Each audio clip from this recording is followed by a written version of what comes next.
दे रहा होगा 305 रुपया एमआरपी लिखी हुई है, और ये आजमगढ़ की मंडी से मुझे मिला है मात्र 8 रुपए का।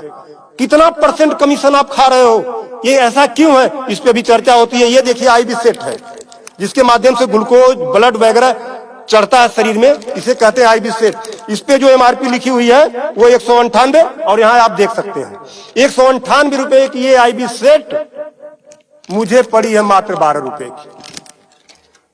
फिक्स्टर वीगो सेट लगाने के बाद जो उस पर टेप लगाया जाता है, यह मुझे पड़ी है 6 से 7 रुपए की, और इस पे एमआरपी 71 रुपया 50 पैसा। यहां भी आप देख सकते हैं।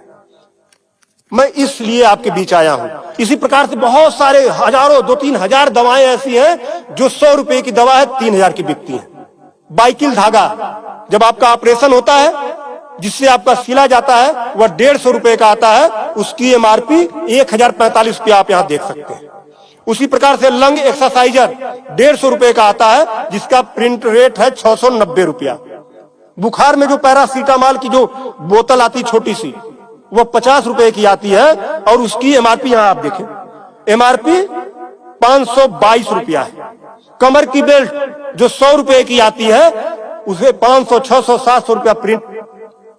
और तो और जब किसी की हड्डी टूटती है तो जो राड पड़ता है, राड अधिकतम रेट राड का 500 से लेके 1500 रुपया तक, अलग अलग वैरायटी है, 500 से 15 तक, लेकिन आपको 5000 से 20,000 रुपया 25,000 रुपया चार्ज किया जाता है।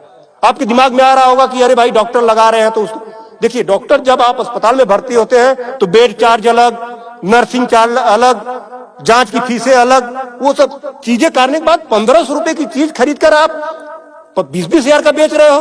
तब मैं आपके बीच कहने आया हूं कि साथियों, उसी प्रकार से बहुत सारी दवाई हैं। 100 रुपए की दवा, एक दवा मैं देखा, ला नहीं पाया उसको, 100 रुपए की दवा, उसकी एमआरपी 2000 रुपया लिखी हुई थी। हजारों दवाइयां हैं, आपके साथ आपको लूटने का काम कर रहा है। मुद्दा ये नहीं है, मुद्दा ये नहीं है कि इस पे 305 का प्रिंट छपा हुआ है। मुद्दा ये है कि इसे छपने किसने दिया?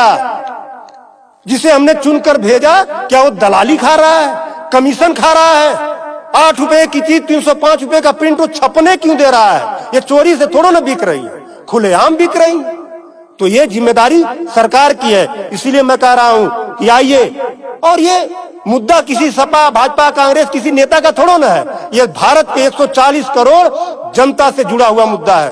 आपको आगे आना होगा, और आगे आने के लिए आपको इस वीडियो को अधिक से अधिक शेयर करवाना होगा, अधिक से अधिक लोगों को बताना होगा। इसलिए नहीं कि मेरा ये प्रचार हो जाएगा, ऐसा कुछ नहीं है।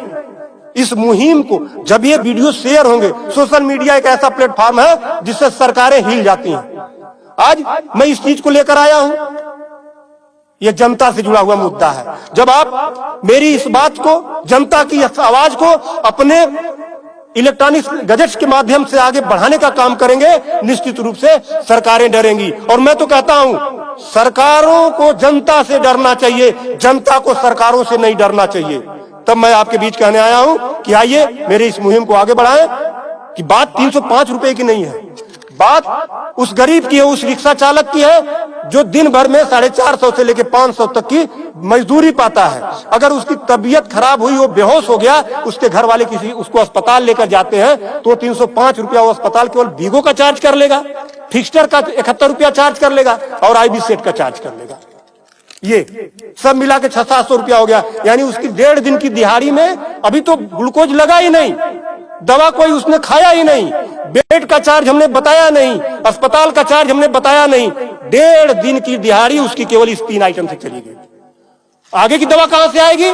तब उसका बाप खेत बेचेगा, उसकी बीबी गहना बेचेगी। इस तरह का लूट खसोट। और मैं तो कहता हूं, शर्म करो ऐसा करने वाले लोगों।